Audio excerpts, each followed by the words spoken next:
Cross-selling presents a wonderful opportunity for you to recontact ex-clients. So a very simple task for you to do to increase revenues and mandates and more billable hours would be to make a list of your ex-clients, everybody that you've worked with since university. Doesn't matter if they've changed jobs, doesn't matter if it was many years ago, you probably still have good memories of them and they of you. And then it can be a little bit difficult to recontact ex-clients just to randomly invite them to lunch or to suggest having a conversation.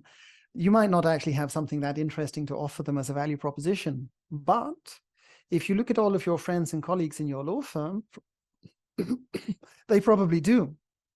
There could be some very interesting value propositions. So you could recontact an ex-client and suggest a tea for three. I'd love to meet with you again to introduce my good colleague so-and-so because, and then you mention the killer UVP, the super value proposition that they have, the interesting legal product.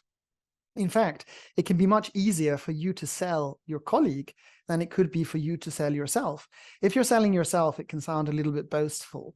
It doesn't look boastful if you're saying lots of good things about a colleague. So keep in mind, cross-selling can be a fantastic opportunity to recontact dormant and ex-clients. This is something not that difficult to do.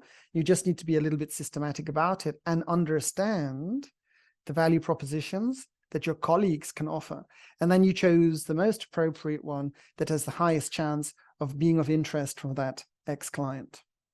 Thank you.